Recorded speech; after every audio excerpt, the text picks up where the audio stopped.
지난 여름 난 우연히 친구들과 강원도로 여행을 떠나게 된다. 그곳에서 난 해서는 안 될 것을 하고 만다. 그것은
친구들과 강원도로 여행을 떠나고 난 처음으로 서핑이란 걸 했다. 물놀이도 바다도 다 싫었지만 서핑을 접하고 내 인생은 완전히 바뀌게 된다. 그렇다. 난 파도에 미쳐버렸다. 기초 강습을 받은 후 서핑을 더 배우고 싶은 마음에 수많은 서핑샵을 수소문했고 난 한 서핑샵으로 향하게 된다. 그곳에서 나의 서핑은 시작하게 된다. 사실 난 첫 번째 강습 때까지만 해도 서핑을 빠르게 잘하게 될 거라 생각했다. 난 처음부터 숏보드를 타고 싶어서 서핑을 시작했기에 지금 타고 있는 보드는 9피트가 아니라 8피트 스펀지보드이다. 처음 치곤 잘했던 것 같다. 이때 정말 재밌었는데 이렇게 힘들어질 줄은 꿈에도 몰랐다.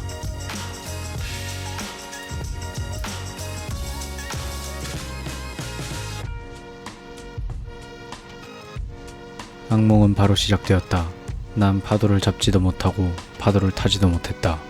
지금 생각해보면 당연했지만 서핑은 내 생각보다 더 어려운 스포츠였다.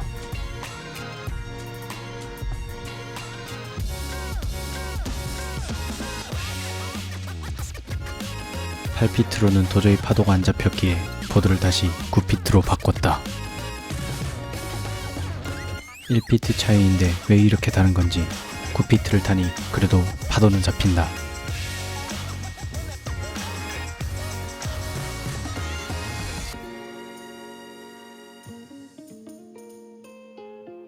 잠깐, 혹시 서핑보드의 종류를 모르는 사람들을 위해 간단히 설명하겠다. 서핑보드는 수많은 종류가 있지만 간단하게 길이로 대분류할 수 있다.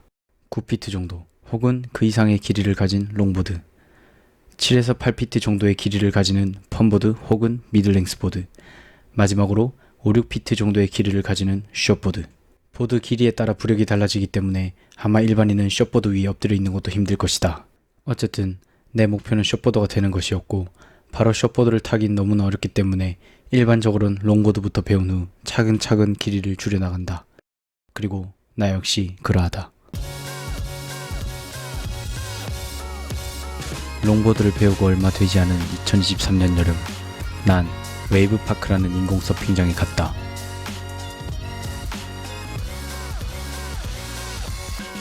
결과는 보다시피 일어서기는커녕 파도조차 잡지 못했다. 그날 난 다신 웨이브파크에 가지 않겠노라 다짐했다.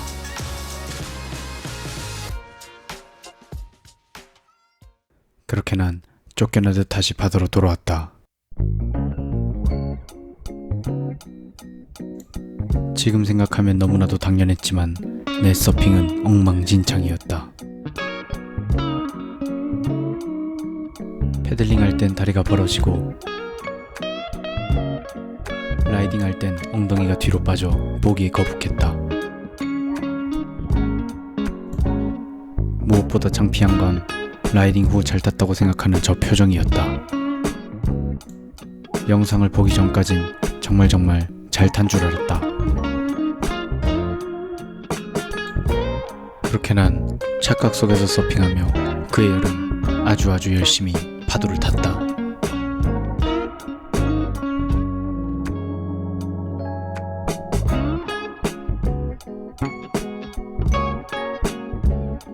여름만큼이나 뜨거웠던 나의 서핑 열정은 겨울이 되어도 식는 법을 몰랐다. 혹시 눈치챘을지 모르겠지만 그렇다.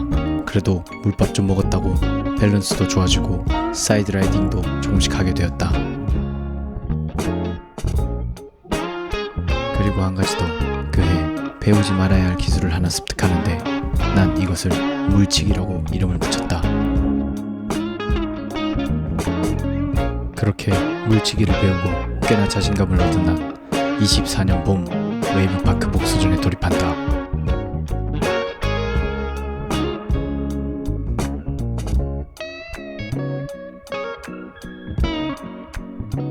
물론 여기서도 물치기 스킬을 사용한다. 이런 말 하면 그렇지만 난 이때 아주 멋지게 파도를 타고 있다고 생각했다.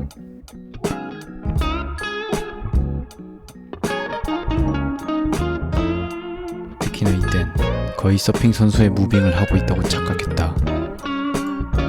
그래도 개인적으로는 1년 안 되는 시간에 많은 발전을 한 것 같아 뿌듯했다. 그리고 난 이 시기에 중요한 결정을 내리는데 내 목표는 원래 쇼보드였기에 이제 쇼보드만 타기로 결정한다. 사실 주변 사람들은 아직 그럴 때가 아니라고 많이들 말렸지만 내 맘이기 때문에 그냥 쇼보드로 바꿨다.